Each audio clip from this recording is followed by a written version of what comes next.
Perlu belajar dari kisah perjalanan Nabi Yusuf alaihi salam. Di dalam kisah Nabi Yusuf alaihi salam itu ada beberapa pelajaran tentang amanah. Saat Nabi Yusuf beranjak dewasa, kemudian dia diajak untuk berzina oleh ibu angkatnya Zulaikha. وراودته التي هو في بيتها عن نفسه وغلقت الأبواب وقالت هيت لك. Sudah ditutup semua pintu rumahnya, jendelanya ditutup, hanya berduaan. Dan Zulaikha berkata, hait lak, ayo kesini kita tidur bersama. Apa kata Yusuf? Qala ma'adallah. Yusuf tidak mau, berlindung dari Allah subhanahu wa ta'ala. Mengapa? Karena Yusuf paham sebagai orang yang baik, yang saleh, bahwa kemaluan adalah amanah dari Allah subhanahu wa ta'ala, dan itu harus digunakan untuk yang telah dihalalkan oleh Allah, sementara Zulaikha belum halal untuk Nabi Yusuf alaihi salam. Di beberapa ayat berikutnya, singkat cerita, ketika Yusuf sudah keluar dari penjara, Yusuf sudah mentakwilkan, menafsirkan mimpi raja di negaranya saat itu. Maka Yusuf kemudian berkata, qala ij'alni ala khazainil ard. Yusuf berkata kepada rajanya, ij'alni, jadikan aku ala khazainil ard, orang yang menguasai atau mengurus hasil-hasil bumi, atau kalau sekarang jadikan aku kepala bulog. Kenapa Yusuf demikian pedenya meminta jabatan sebagai kepala bulog? Dia punya dua alasan, dan ini harusnya yang menjadi alasan dari semua orang untuk meminta jabatan atau mendaftarkan diri untuk meraih jabatan apapun. Yang pertama adalah hafidun. Hafidun ini terkait dengan amanah. Dia bisa menjaga amanahnya. Yusuf adalah orang yang baik terhadap tubuhnya. Dia bisa menjaga amanah tubuhnya dari Allah dan tidak berzina.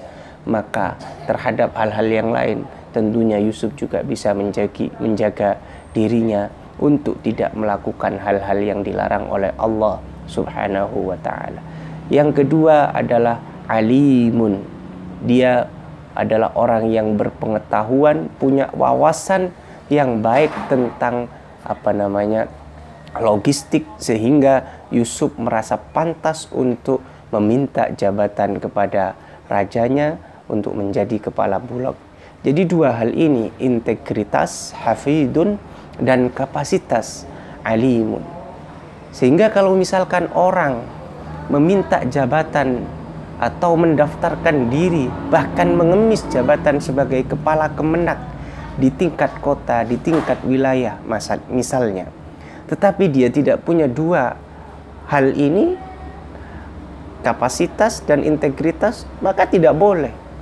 Dia misalnya punya integritas, tetapi dia tidak punya kapasitas di bidang kemenak, misalnya.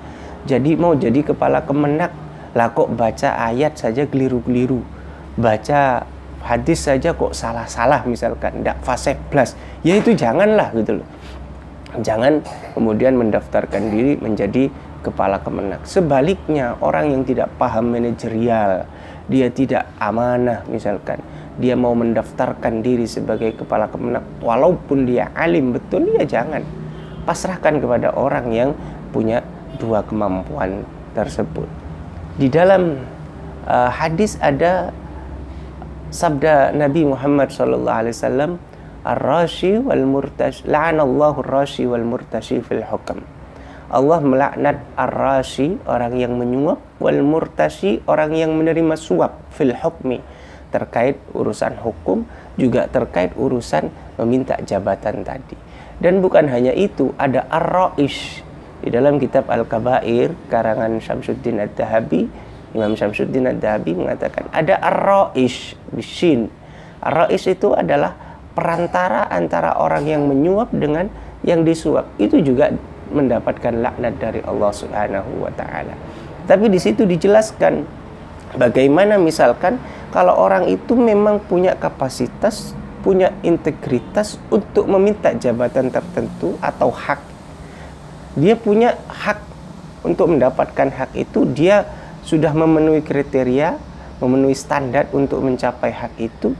Tetapi kalau dia tidak menyuap, dia tidak akan mendapatkan hak itu. Di dalam kitab itu disebutkan, ya tidak apa-apa dalam konteks kalau misalkan dia tidak menyuap, dia tidak akan mendapatkan hak yang mestinya dia miliki, dan mestinya orang lain yang juga menyuap atau mendaftarkan diri untuk meraih jabatan itu tidak lebih baik dari dirinya. Tetapi dalam konteks hukum positif di Indonesia itu tidak boleh. Kita tidak boleh, alasan apapun kita tidak boleh. Dan kita sebagai masyarakat muslim di Indonesia harus memberantas praktek-praktek seperti itu. Dengan kita harus sepakat semua bahwa kita tidak akan menyuap dengan alasan apapun, sehingga mereka yang biasanya mencari uang dengan cara yang nggak baik itu kemudian bisa berhenti dengan sendirinya.